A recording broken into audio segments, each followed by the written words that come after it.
और भाई क्या हालचाल। Good morning to all. आज मेरा सेकंड वीडियो है और आज हम इम्पोर्टेंट टॉपिक्स में से कारो 2020 जो ऑडिटिंग एंड एथिक्स में सीए इंटर में आएगा, तो उस वो भाई इम्पोर्टेंट एरिया है। तो आज उसके बारे में हम थोड़ा जानकारी लेंगे कि भाई सबसे पहले मतलब कारो 2020 होता क्या है। फुल फॉर्म भी बताता हूँ तुम्हें। कंपनीज ऑडिटर रिपोर्ट ऑर्डर 2020 में आया था। मतलब एक्ट जो है वो इम्प्लीमेंट हुआ था 2020 में।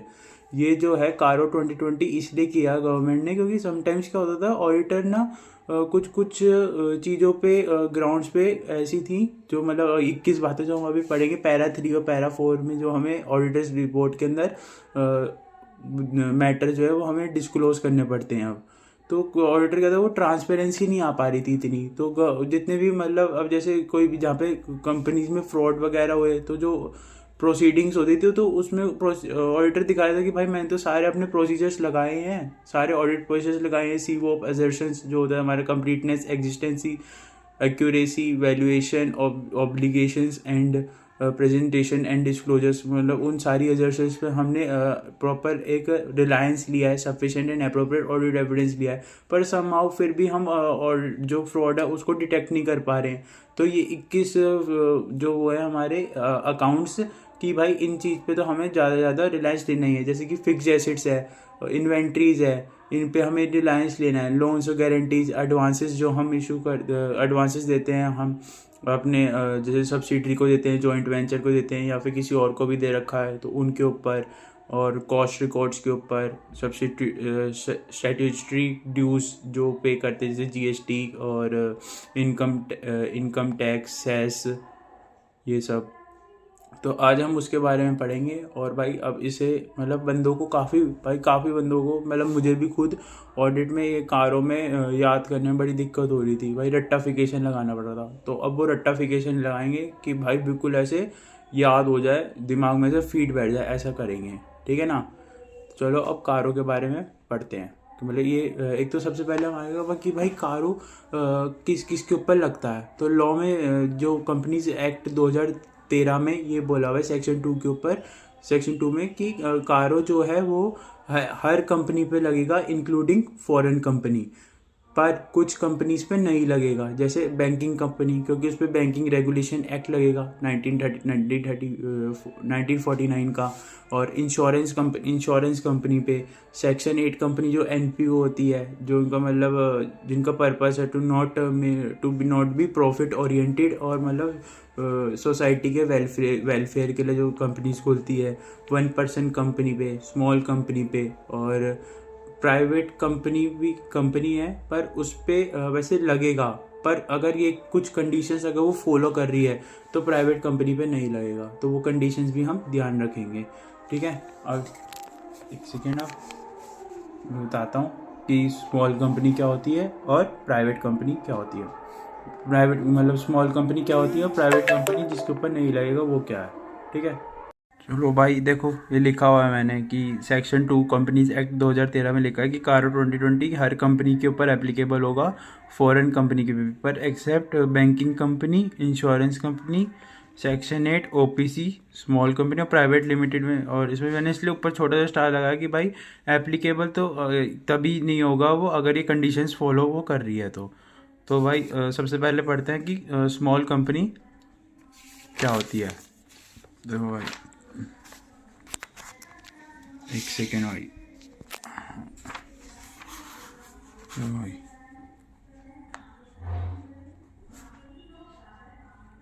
Small company,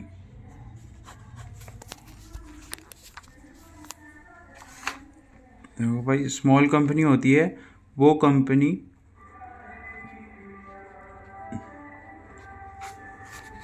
company which has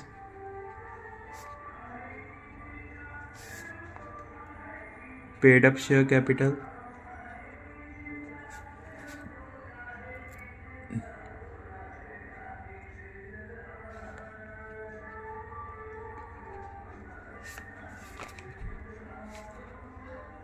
not more than 50 lakhs or amount as may be prescribed.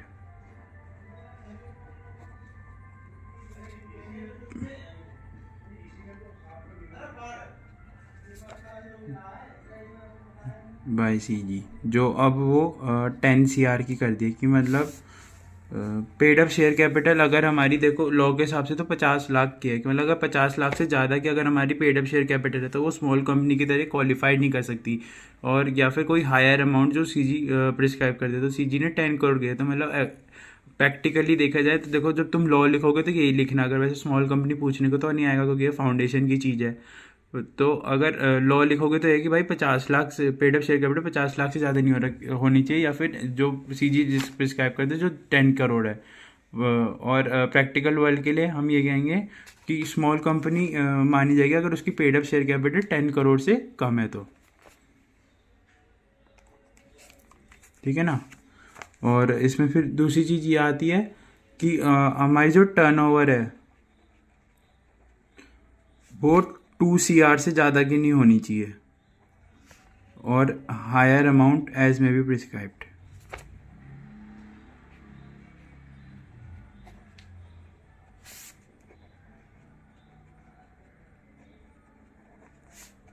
जो अब वो 100 CR की कर दी है। तो अब देख कट टू कट क्या लॉ मिला है हमें कि पेड अप शेयर कैपिटल हमारी 10 CR से ज़्यादा नहीं होनी चाहिए,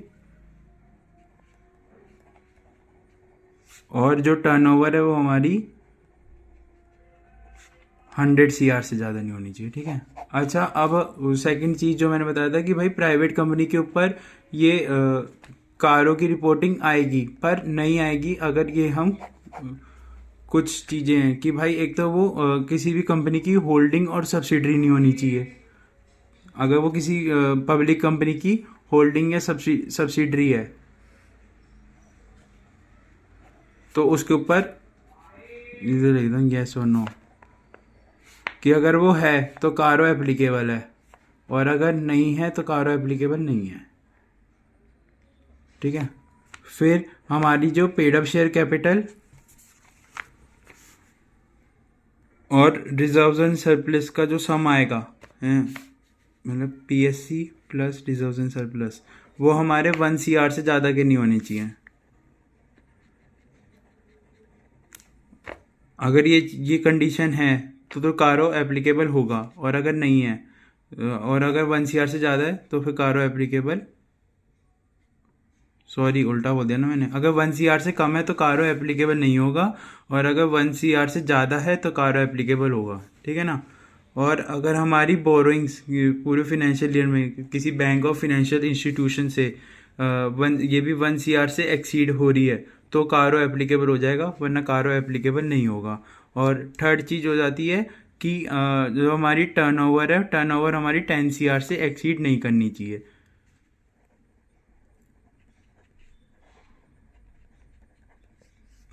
तो कारो एप्लीकेबल, मतलब ये 4 कंडीशन अगर हम फुलफिल कर रहे हैं तो मतलब है कि हमारी ये प्राइवेट कंपनी जो है इसके ऊपर कारो एप्लीकेबल नहीं होगा। क्या क्या?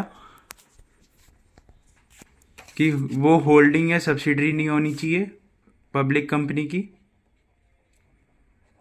होल्डिंग या सब्सिडरी नहीं होनी चाहिए पब्लिक कंपनी की, और जो हमारे पेड अप शेयर कैपिटल और रिजर्व्स और सरप्लस है वो 1 CR से ज़्यादा नहीं होनी चाहिए, और बोरोइंग्स जो है हमारी यानी बैंक और फिनेंशियल इंस्टीट्यूशन से 1 CR से ज़्यादा नहीं होनी चाहिए, और टर्नओवर हमारी 10 CR से ज़्यादा नहीं। अच्छा, टर्नओवर इसमें जो बोरोइंग्स है वो किसी बैंक के मतलब एग्रीगेट लेंगे, कि सपोज करो तुमने 3-4 बैंक से लोन ले रखा है, जैसे HDFC, येस बैंक, एक्सेस, इन तीनों से है, तो ये नहीं है कि वो हर एक के लिए 1-1 करोड़ है कि भाई तुमने 80-80 लाख के 3 ले रखे, तो वो फिर तुम्हारी जो टोटल बोरिंग्स मानी जाएगी ना वो 1 CR से आगे ही मानी जाएगी। ये नहीं मानी जाएगी कि भाई तीनों से अलग अलग है, 300 एग्रीगेट लेना है टोटल बोरिंग्स हमने किसी बैंक ऑफ इंस्टीट्यूशन से कितना ले रखा है।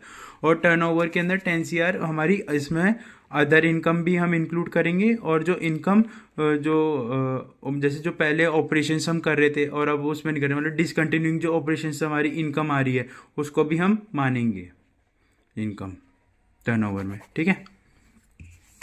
तो ये है कि अब ये है कि भाई स्मॉल कंपनी में पेड अप शेयर कैपिटल हमारी 10 CR से ज़्यादा नहीं होनी चाहिए, और टर्नओवर 100 करोड़ से ज़्यादा नहीं होनी चाहिए। लो मैंने तुम्हें पूरा बता ही दिया है।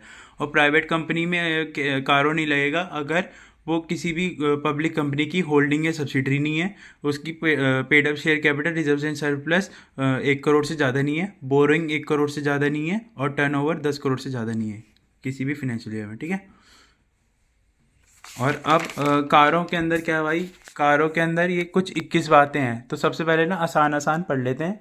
मेरे हिसाब से मैं इसके 2 पार्ट में वीडियो निकालूंगा कि अब आज जैसे शायद से आसान आसान सारे हो जाएंगे, और कल थोड़े जो मेरे 5 या 6 पॉइंट बचेंगे हमारे, कल वो सारे निपटा देंगे। ठीक है। अब आता भाई इसमें देखो कि फिक्स्ड एसेट्स की। अब फिक्स्ड एसेट्स में हमें किस चीज़ की रिपोर्टिंग करनी है।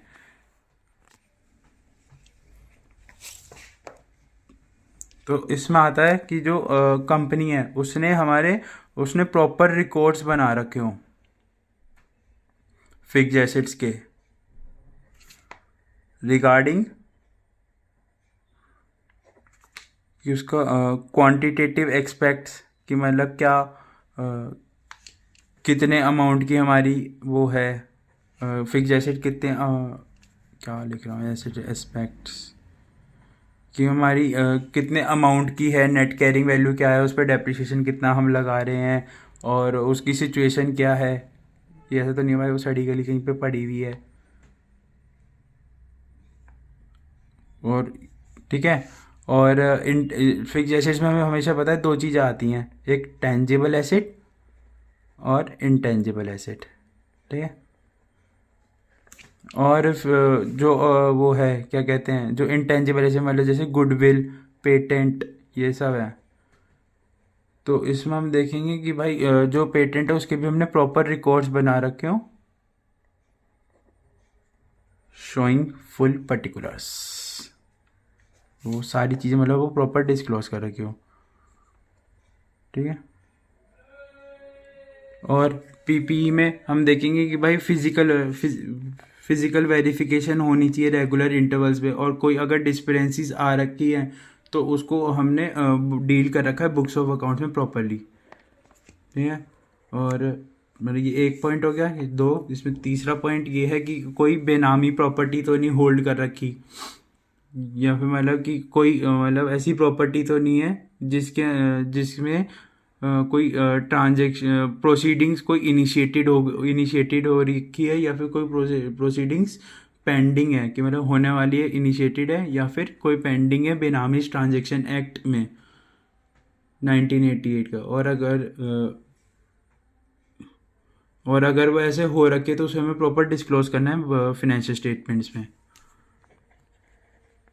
और क्या पॉइंट हो सकता है फिक्स एसेट में, फिक्स एसेट्स में भाई एक वो भी क्या कहते हैं डिवैल्यूएशन भी करवाते हैं हम। तो जो अगर हमने पीपी का रिवैल्यूएशन करवा रखा है, 2 चीज़ें उसमें कि जो रिवैल्यूएशन है वो एक रजिस्टर्ड रिवैल्यूअर के द्वारा हुआ हो,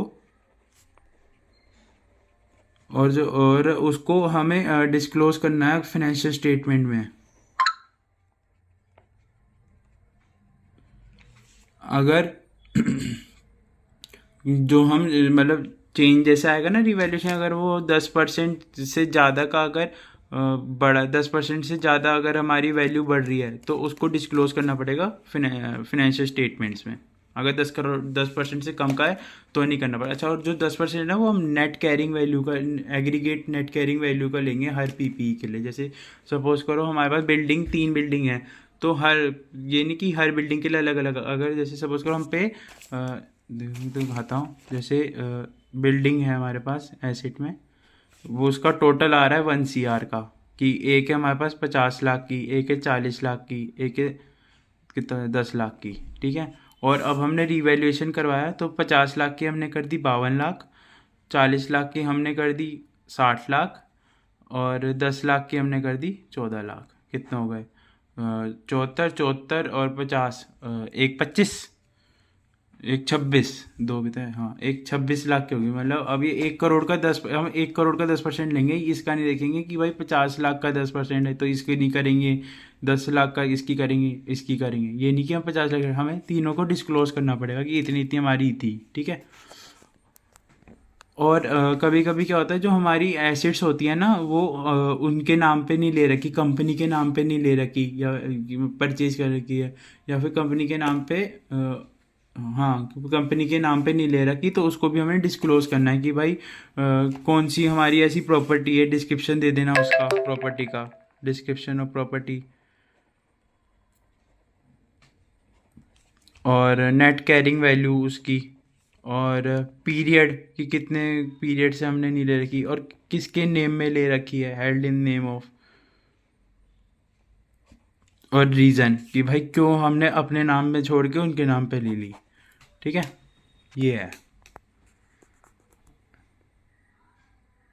फिर ये हो गया हमारा पूरा पर फिक्स एसेट्स ही हो गया। अब इसमें हमने एक सेकेंड, अब जैसे भाई फिक्स एसेट्स पढ़ा है, फिक्स एसेट्स में हमने टोटल 5 चीज़ें पढ़ी हैं। अब भाई तुम मेरे साथ रिपीट करो, क्योंकि जितना ज़्यादा हम रिपीट करेंगे ना मेमोराइज, उस उतना बढ़िया होगा हमें।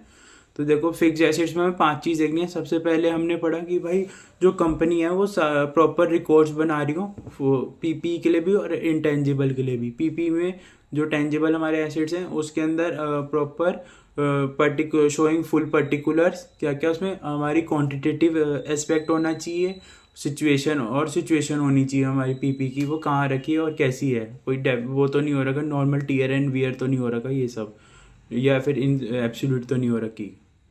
और इंटेंजिबल में क्या है, हमें प्रॉपर जो कंपनी है वो प्रॉपर रिकॉर्ड्स बनाए showing full particulars of intangible assets. ठीक है। सेकंड पॉइंट हमने पढ़ा था बेनामी ट्रांजैक्शंस का, कि कोई ऐसी प्रॉपर्टी तो नहीं है जिसके अंदर प्रोसीडिंग्स जो है वो इनिशिएट कर दी गई हो या फिर पेंडिंग हो अगेंस्ट द उस प्रॉपर्टी, किसी एक प्रॉपर्टी की तरह। बेनामी ट्रांजैक्शन एक्ट 1988 की वजह से, और अगर ऐसा है तो हमें उसका प्रॉपर डिस्क्लोज करना पड़ेगा फाइनेंशियल स्टेटमेंट्स में। थर्ड पॉइंट हमने पढ़ा था कि रिवैल्यूएशन, अगर कंपनी रिवैल्यूएशन करवाती है अपनी पीपीई का, तो उसमें हमें चेक करना है इमूवेबल एसेट्स का, तो उसमें हमें चेक करना है कि जो रिवैल्यूएशन करवा रखा हो वो एक रजिस्टर्ड रिवैल्यूअर के थ्रू करवाया है, और हमें डिस्क्लोज करना पड़ेगा उसको अगर वो जो डिफरेंस रिवैल्यूएशन हुआ है वो हमारी वैल्यू को 10% से ज़्यादा बढ़ाता है, aggregate of net carrying value. मतलब जैसे 1 करोड़ थी, अब जैसे मैंने जो एग्जांपल लिया था उसमें 1,26,00,000 हुई, तो हमें सबका प्रॉपर डिस्क्लोज करना पड़ेगा फाइनेंशियल स्टेटमेंट्स में, और उसको प्रॉपरली डील करना पड़ेगा।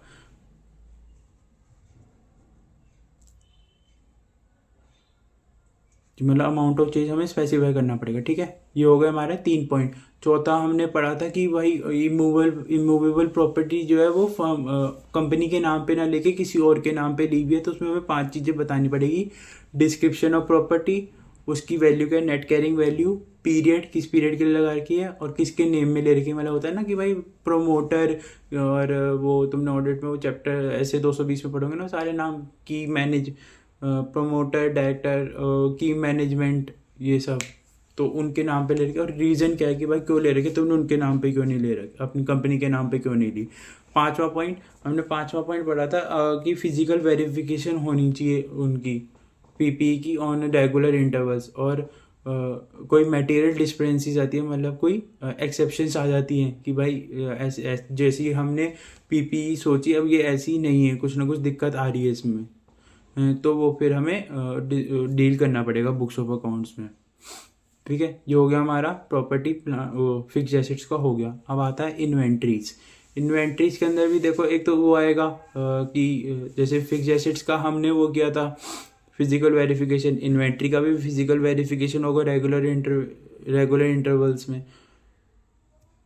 और अगर कोई इसमें आएगा, जैसे उसमें था ना कि कोई मेटेरियल डिस्पेरेंसीज आ गई तो आप उसको बता दो, बुक में डील कर लो, तो इसमें आएगा कोई डेस्पिरेंसीज मटेरियल, मतलब डेस्पिरेंसीज अगर 10% से ज़्यादा का अगर उसके अंदर आ रहा है, जैसे हमारी नेट कैरिंग वैल्यू 1.5 करोड़ की है और हमारा जो डिस्पेरेंसीज आ रहा है वो 1.5 करोड़ का 15 लाख से ज़्यादा का आ रहा है, तो फिर हमें उसको बुक के अंदर वो करना पड़ेगा, डील करना पड़ेगा। फिर इसमें एक और पॉइंट ये आ जाता है कि अगर किसी भी टाइम में वर्किंग कैपिटल लोन लिया गया, मतलब एसेट्स को एज ए सिक्योर, इन्वेंट्री को एज ए सिक्योरिटी लेके, चाहे लिया गया हो या नहीं लिया गया हो, मैंने लिया गया गलत बोल दिया, और वो क्या कहते हैं कि जो बैंक ने सैंक्शन किया गया वो आपके इन्वेंट्रीज को सिक्योरिटी लेगा, अगर वो 5 करोड़ से ज़्यादा का तो उसको भी आपको बुक्स के अंदर बताना पड़ेगा।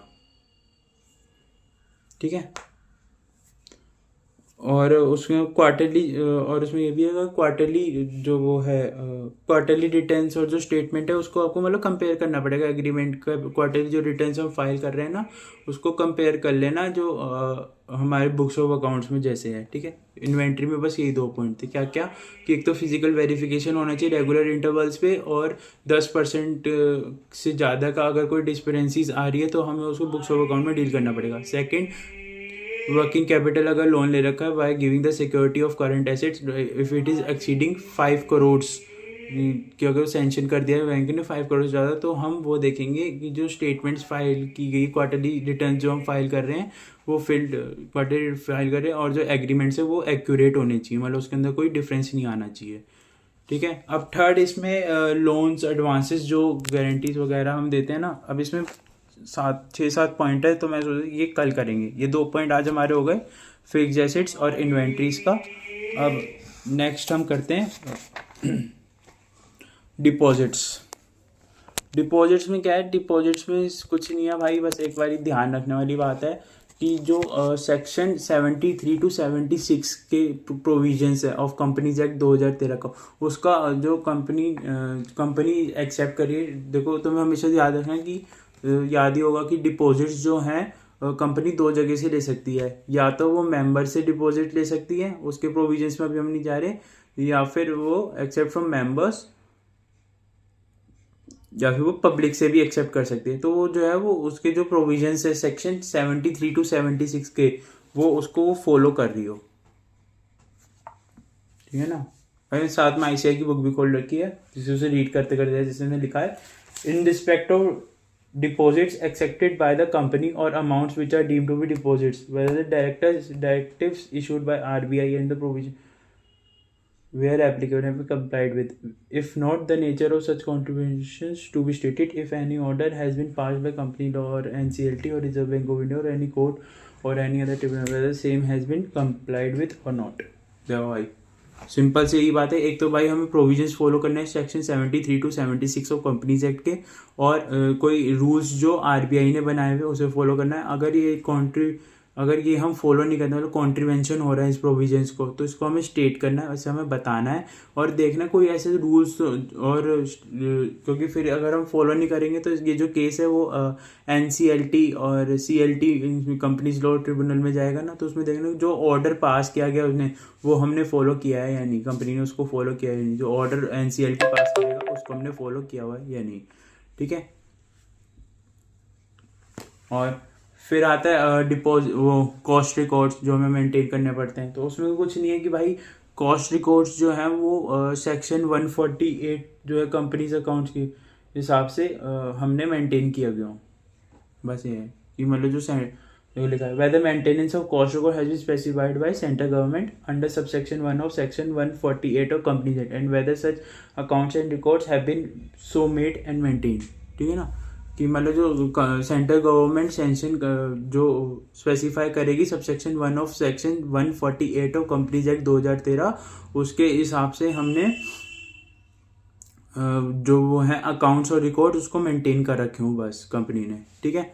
अब इसमें हमारा कितने हो गए, एक फिक्स्ड एसेट्स हो गया, 4 हो गए फिक्स्ड एसेट्स, इन्वेंट्रीज लिख भी देता हूँ तुम्हारे सेक्शन 148 जैसे subsection 140 subsection 1 of section 148 of companies act 2013, ठीक है। अब इसमें हो गए हमारे 4 हो गए, एक तो फिक्स्ड एसेट्स, एक इन्वेंट्रीज, एक डिपॉजिट्स और एक कॉस्ट रिकॉर्ड्स। फिर आता है भाई क्या, स्टैट्यूटरी ड्यूज। स्टैट्यूटरी ड्यूज में ये है कि भाई जो कंपनी को फॉलो करना है कि मतलब जो अनडिस्प्यूटेड स्टैट्यूटरी ड्यूज है वो कंपनी टाइमली उसको डिपॉजिट्स कर रही हो, मतलब जैसे हम जीएसटी, कस्टम टैक्स, सेस और इनकम टैक्स और कितने सारे जो भी मतलब टैक्स हमें लाइबल हैं पे करने के वो हम पे कर रहे हो, और अगर कंपनी उसको टाइमली पे नहीं कर रही तो हमें देखना है कि जब वो आउट लाइबल हो गए थे पे करने से, तो हम लास्ट डे जो होगा फाइनेंशियल स्टेटमेंट का, जैसे 31 मार्च सपोज करो 2000 अभी क्या चल रहा है 2024-25 है, तो हम 31 मार्च 2025 को देखेंगे कि जब वो लाइबल हो गए थे उसके बीच में और अब के बीच में अगर 6 महीने से ज़्यादा का डिफरेंस है तो वो हमें इंडिकेट करना पड़ेगा, बताना पड़ेगा। ठीक है, कि जैसे सपोज करो जैसे ITR इनकम टैक्स की हम ITR भरते हैं नॉर्मल, उसके लिए 31 जुलाई को भरेंगे। तो 31 जुलाई के बाद अब वो 31 जुलाई को लाइबल हो गई थी पे करने के लिए, तो जुलाई अब 31 मार्च में और जुलाई में डिफरेंस आ गया भाई 6 महीने से ज़्यादा का। कितना का? अगस्त मतलब अप्रैल मई जून जुलाई 8 महीने का डिफरेंस आ गया, मतलब 6 महीने से ज़्यादा हो गया, तो वो हमें उसको इंडिकेट करना पड़ेगा। अच्छा, अब इसमें ना एक चीज़ होती है कि अगर कोई केस किसी हमने इसलिए नहीं पे किया क्योंकि वो फोरम में, मतलब किसी फोरम में या वो केस हमारा चल रहा है तो इसलिए पे नहीं किया, तो उसको हम इधर इंडिकेट नहीं करेंगे कि मतलब ये केस चल रहा है। तो हमने हमें हमारे हिसाब से सपोज करो हमारी टैक्स लाइबिलिटी बनती थी 24,000 की है, वो हमने पे कर दी, पर जब उन्होंने चेक किया ना तो उन्होंने कोई इनकम ऐसी मान ली या कुछ भी, वो कह रहे कि तुम्हारी लाइबिलिटी 28,000 की बन रही है। एग्जाम्पल ले रहा हूँ मैं, ठीक है, ये कोई मतलब प्रैक्टिकल नहीं है, ये नॉर्मल एग्जाम्पल है। तो उसके हिसाब से तो भाई तुम्हें पे करना चाहिए, तो वो पे करें तो हमने केस डाल दिया कि भाई ऐसे कैसे, हमारे तो 24,000 की बैठे तो हम 24,000 देंगे ना। तो वो केस अगर चल रहा है तो हम उसको इंडिकेट नहीं करेंगे, इसमें ये नहीं मानेंगे कि कारो 2020 में नहीं लिखेंगे कि भाई ये हमें पे बताना चाहिए था। अच्छा, इसमें ये होता है अगर मेयर खाली एक मेयर रिप्रेजेंटेशन अगर हमने दे रखे ना तो उसको हम प्रोसीडिंग्स या केस नहीं मानेंगे। ठीक है, एक बार अभी लिख लेते हैं। ठीक है, कि एक तो ये है कि हमने क्या क्या बताया था कि वो हमें देना है कि 31 मार्च 2025 को हम जैसे पहुँचे हैं, तो उसमें देखना है कि अगर 6 महीने 6 मंथ से ज़्यादा अगर हो चुके हैं, मोर देन 6 मंथ्स, तो हम उसको इंडिकेट करेंगे। बट अगर वो प्रोसीडिंग्स में है अंडर एनी फोरम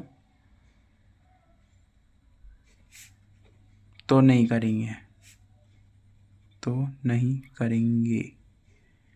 और मेयर रिप्रेजेंटेशन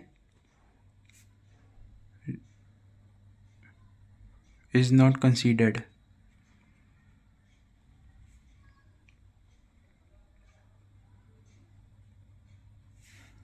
एज प्रोसीडिंग्स। ठीक है, अब भाई मेरे को लग रहा है यार आज ये सारे नहीं हो पाएंगे, जो मैं 15 सोचे थे, आज मेरे को लग रहा है 10 तक ही हो पाएंगे। अब हमने 5 कर लिया, अब 6th है अनरिकॉर्डेड इनकम। अनरिकॉर्डेड इनकम होती है कि मतलब जो इनकम हमने बुक्स के अंदर रिकॉर्ड नहीं की थी है, अब वो या तो वो जैसे जब जैसे हम बुक्स ऑफ अकाउंट्स अपने इनकम टैक्स में जैसे रिपोर्ट करते हैं, ये इनकम टैक्स एक्ट का ही है, तो अब वो इनकम टैक्स निकाल के भाई तुम्हें ये रिकॉर्ड करनी चाहिए थी, या फिर अब हम खुद शराफत दिखा के हमने डिस्क्लोज कर दी है। तो अब वो प्रीवियस ईयर की इनकम थी, मतलब पहले जैसे 2022-23 की इनकम थी, हमने तब नहीं की और अब बता रहे हैं, तो वो इस साल की इनकम डिस्क्लोज मानी जाएगी। ठीक है, बस इसमें और कुछ नहीं है कि मतलब पिछले साल की इनकम थी हमने तब रिकॉर्ड नहीं की, अब या तो वो सरेंडर्ड हो गई है या इनकम टैक्स एक्ट वाले कह रहे हैं भाई इसे इनकम मानो, या फिर हमने खुद बता दिया कि पहले इनकम हम बताना भूल गए थे, अब हम ये बता रहे हैं, तो फिर इसे इनकम मान के इस साल हम टैक्स कर देंगे। ठीक है, अनरिकॉर्डेड इनकम हो गई। अब बोरिंग भी भाई थोड़ा बड़ा हो जाता है, तो बोरिंग भी कल पढ़ेंगे। अब ये 6 हमने पढ़ने में से फिक्स्ड एसेट्स, इन्वेंट्री,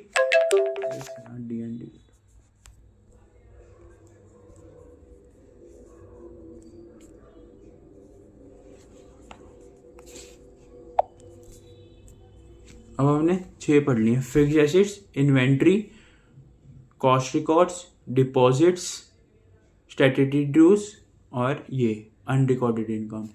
अब भाई एक बार तुम्हें याद होगा निधि कंपनी हमने पढ़ा था उसमें कंपनी लॉ में, तो निधि कंपनी में इसमें 3 चीज़ होती है। सबसे पहला तो क्या कि निधि कंपनी को तो जो है ना वो अपनी लाइबिलिटी मीट करने के लिए 1:20 के रेशियो में net own funds to deposits रखने पड़ते हैं। मतलब जैसे उसके 1 करोड़ के टोटल उसके खुद के फंड्स 1 करोड़ हैं, तो वो डिपॉजिट्स 1:20 में रखेगी। मतलब ऐसे मतलब 1 करोड़ के अगर उसके नेट ऑन फंड है तो 20 करोड़ का उसको डिपॉजिट रखने पड़ेंगे। मतलब जो उनसे मंगवाएगी ना, मेंबर से या फिर पब्लिक से, जैसे वो डिपॉजिट्स लेगी तो उसको 20 करोड़ के डिपॉजिट्स रखने पड़ेंगे। और सेकंड चीज़ इसमें ये होती है कि उसको जो डिपॉजिट्स होते हैं उसका 10% अनकम्बर्ड टर्म डिपॉजिट में रखना पड़ता है, ताकि कभी भी दिक्कत पड़ जाए तो उसको वो मीट कर सके। फिर तीसरा होता है कि भाई उसने कोई डिफ़ॉल्ट नहीं कर रहा हो इन पेमेंट ऑफ किसी इंटरेस्ट ऑन डिपॉजिट में, या फिर डिपॉजिट्स मैच्योर हो गए तो उसकी रीपेमेंट में किसी पीरियड में। और अगर कर रखा है तो भाई फिर उसको डिटेल्स को बताओ। ये 3 पॉइंट होते हैं, ये आप लिखते हैं भाई। देखो कहाँ गया निधि कंपनी, ये देखो निधि कंपनी में 3 पॉइंट थे। सबसे पहला था क्या है कि उसे net own funds to deposits का रेशियो 1:20 में रखना पड़ेगा। और सेकंड पॉइंट, उसको अपने डिपॉजिट्स का 10% उसको मेंटेन करना पड़ेगा अनकम्बर्ड टर्म डिपॉजिट्स में, ताकि वो अपनी लायबिलिटी को मीट कर सके। और थर्ड पॉइंट, कोई डिफ़ॉल्ट नहीं होना चाहिए in payment of interest on deposits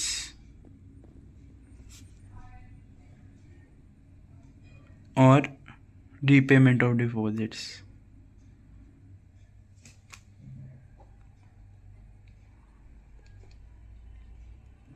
If so,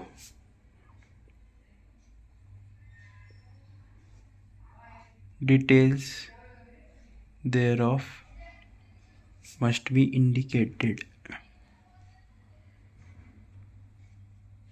भाई यार इसमें माफ़ कर देना, मैंने पॉइंट बना लिए थे, जगह कम छोड़ी, आगे से मैं इस चीज़ का ध्यान रखूँगा। ठीक है, ठीक है। निधि कंपनी हो गया। निधि कंपनी में 3 पॉइंट है कि एक तो उसे net own funds to deposits का रेशियो 1:20 में बनाने वाला टू मीट इट्स लायबिलिटी, और 10% ऑफ उसके डिपॉजिट्स का अनकम्बर्ड टर्म डिपॉजिट के नाम से हमें एक सेपरेट अकाउंट में रखना पड़ेगा, ताकि कभी भी कोई फ्यूचर में दिक्कत आ जाती अनसर्टेनिटीज़ के लिए, या फिर कोई डायनामिक वर्ल्ड है चेंजिंग इन्वायरमेंट के हिसाब से, तो वो लायबिलिटी को मीट कर सके। और उसने कभी भी payment of payment on interest of deposits and repayment of deposits में वो नहीं किया हो, पेमेंट उसमें मतलब डिफ़ॉल्ट नहीं किया हो, और किसी पीरियड का और कर रखा तो हमें उसकी डिटेल्स डिस्क्लोज करनी पड़ेगी, बतानी पड़ेगी।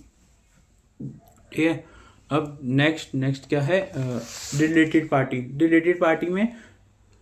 पार्टी में बस ये है भाई कि जो रिलेटेड पार्टी के साथ आप ट्रांजैक्शन कर रखे हो उसकी सेक्शन 177 और 198 की कंपनीज एक्ट 2013 के प्रोविजंस को आप कंप्लाई कर रखे हो। और अगर कोई अकाउंटिंग स्टैंडर्ड्स या फिर किसी भी अदर लॉ में कुछ भी हमें बताना है, मतलब उसकी भी मतलब उस प्रोविजंस को भी कंप्लाई कर रखा है हमने। बस ये है रिलेटेड पार्टी का क्या कि सेक्शन 177 और 188 of company, the provisions of section 177 and 188 of Companies Act 2013 has been complied when the transactions have been dealt with the related party, or any other provisions of any law like accounting standards and any other provisions should be have been complied with। ठीक है, अब हो गया related party भी हो गया हमारा। अब आता है इंटरनल ऑडिट। इंटरनल ऑडिट में हम देखते हैं भाई कि जो भी कंपनी है उसका एक इंटरनल ऑडिट सिस्टम होना चाहिए, उसके मतलब साइज और नेचर ऑफ बिजनेस के हिसाब से। और जो इंटरनल ऑडिटर अपॉइंट करती है ना ऐसे 610 में कंपनी, तो उसकी जो वो 610 में जो वो रिपोर्ट बनाएगा इंटरनल ऑडिटर, वो भी हम उसकी रिपोर्ट्स भी हम रीड आउट करेंगे। जो हम स्टैट्यूटरी ऑडिटर्स हैं उसकी हमने मतलब हम अपनी कारों की रिपोर्ट में डालेंगे कि भाई हमने उसकी गो थ्रू कर रखा है उसकी रिपोर्ट जो उसने बनाई है, ये हम एडमिट करेंगे। ये इसलिए किया गया है ताकि कल को तुम ये ना बोलो कि भाई ये तो इंटरनल ऑडिटर की रिस्पॉन्सिबिलिटी थी, इसमें हम क्या करें। तो स्टैट्यूटरी ऑडिटर को ये एक प्रोविजन लगा दिया है। ठीक है, क्या इंटरनल ऑडिटर में क्या एक तो भाई ये देखेगा कि इंटरनल ऑडिट सिस्टम होना चाहिए एक बढ़िया सा, कंपनी के अंदर in accordance with it size and nature of business. Second चीज़, जो इंटरनल ऑडिटर इशू करेगा ना रिपोर्ट्स, वो उसको हम गो थ्रू कर रहे हैं एज ए स्टैट ऑडिटर, और इस चीज़ को हम एडमिट कर रहे हैं कि हमने उसकी रिपोर्ट जो है वो गो थ्रू करी हुई है। ठीक है, अब इंटरनल ऑडिट भी हो गया। अब हमने क्या क्या पढ़ लिया? Fixed assets, inventories, deposits, statutory dues, in unrecorded income, Nidhi company, related party, internal audit. ये 8 पढ़ लिया हमने, है ना? ये 3, ये 2, 5, 6, 7, 8, हाँ, अब ये 8 पढ़ लिए। अब भाई नॉन कैश ट्रांजेक्शन्स कुछ जो होती है वो डायरेक्टर्स के, तो हम उसको भी डिस्क्लोज करेंगे। कोई ऐसी नॉन कैश ट्रांजेक्शन हमने जो डायरेक्टर्स के साथ करी हुई है, या फिर कोई भी पर्सन जो उससे रिलेटेड हो, कि मतलब चाहे उसके रिलेटेड पार्टी से, या फिर कोई ऐसा पर्सन जो उसके अंडर काम कर रहा है रिलेटेड पार्टी में, अलग उसमें। ये नहीं कि भाई कंपनी के अंदर ही डायरेक्टर के जो नीचे मैनेजर वगैरह उनको नहीं, जो मतलब एज ए, जैसे सपोज करो डायरेक्टर एक सीए है और वो प्रैक्टिस भी कर रहा है, तो जो उसके अंडर उसकी सीए फर्म में जो बंदा प्रैक्टिस कर रहा है ना, तो उसको हम रिलेटेड वो मानेंगे कि डायरेक्टर का रिलेटेड पर्सन है ये। ठीक है, तो इसमें यही है कि अगर उन बंदों के साथ अगर आपने ट्रांजेक्शन किए, डायरेक्टर या फिर पर्सन रिलेटेड टू हिम, तो सेक्शन 192 ऑफ कंपनीज एक्ट के आपने प्रोविजंस को कंप्लाई किया हो। ठीक है, अब भाई कुछ आता है कि मतलब कुछ कंपनीज होती हैं जो ना नॉन बैंकिंग फिनेंशियल एक्टिविटीज़ या हाउसिंग फिनेंशियल एक्टिविटीज़ को परस्यू करती हैं, तो वो उनके लिए क्या कारों में आता है कि भाई हमें देखना है कि अगर वो section 45 IA of reserve bank of India 1935 act के अंदर अगर उन्हें रजिस्ट्रेशन लेना चाहिए था, तो उन्होंने वो रजिस्ट्रेशन लिया गया है या नहीं। ठीक है, और अगर कोई company non banking financial activities या हाउसिंग बैंकिंग फिनेंशियल एक्टिविटीज़ कर रही है, तो उसमें हमें देखना है कि उन्होंने COR लिया गया, क्या COR क्या होता है? सर्टिफिकेट ऑफ रजिस्ट्रेशन लिया गया है या नहीं। ठीक है, और कोई कंपनी जो मतलब कोर जिसका काम इन्वेस्टमेंट कंपनी है और मतलब कोई कंपनी इन्वेस्टमेंट का काम कर रही है और उस कंपनी को रिजर्व बैंक ऑफ इंडिया के हिसाब से वो कोर इन्वेस्टमेंट कंपनी की तरह काम करे, तो हम उससे देखेंगे कि वो उस चीज़ का जो क्राइटेरिया है CIC कोर इन्वेस्टमेंट कंपनी का, वो क्राइटेरिया फुलफिल कर रही है, या फिर अगर वो CIC के अंदर वो उसकी एक्सेप्शन में आ रही है कि ये CIC नहीं है, तो भाई वो उससे एग्जेम्प्ट चलती जा रही है ना। अगर आ रही है तो अगर वो चेंज हो रहा है इसके अंदर, तो हमें इसमें बताना पड़ेगा कि सपोज करो पहले CIC नहीं थी, अब वो CIC हो गई, तो हम इसको कारों में डिस्क्लोज कर देंगे, या फिर पहले CIC थी अब नहीं है, तो उसमें भी डिस्क्लोज कर देंगे। और एक और चीज़, एक CIC में अगर एक ग्रुप में एक से ज़्यादा अगर CICs हैं, तो हमें उसमें नंबर ऑफ CICs बताने कि कौन कौन सी पार्ट के ग्रुप में CICs हैं। ठीक है, ये 4 पॉइंट ही है इसमें। क्या क्या भाई, ये लिख लेते हैं, एक सेकेंड भाई लिखते हैं। Where a company is required to register to have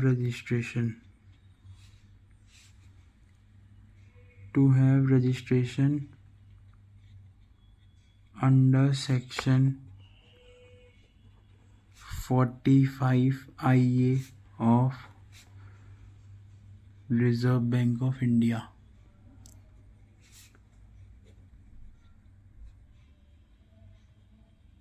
Act 1934। तो हमें देखना है whether such company has taken the registration।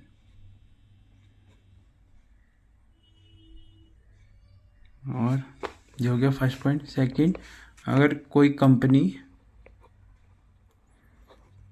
वो नॉन बैंकिंग फिनेंशियल एक्टिविटीज़ कर रही है, या फिर हाउसिंग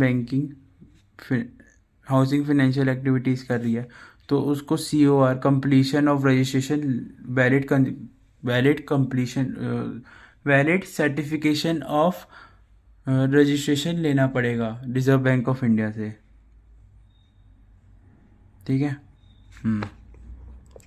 और अगर कोई और किसी कंपनी को अगर हम ऐसे मानेंगे, कोई कंपनी इन्वेस्टमेंट कंपनी है, और अगर उसको किसका आरबीआई के हिसाब से अगर वो प्रोविजंस को फॉलो करिए, अगर वो कोर इन्वेस्टमेंट कंपनी माने कि भाई उसका काम ही इन्वेस्टमेंट कंपनी का है, तो हम वो देखेंगे कि वो अगर वो माना जा रहा है कि वो कोर इन्वेस्टमेंट कंपनी है एज पर आरबीआई, तो वो फुलफिल कर रही है उसका क्राइटेरिया। और अगर वो CIC नहीं है तो वो एक्सेप्शन का क्राइटेरिया फुलफिल कर रही हो, और अगर कुछ भी चेंज होगा तो वो हमें इंडिकेट करना पड़ेगा इसमें, ठीक है। और अगर किसी एक ग्रुप में मोर देन 1 CIC है तो हमें इंडिकेट करना पड़ेगा number of CICs forming the part of such group,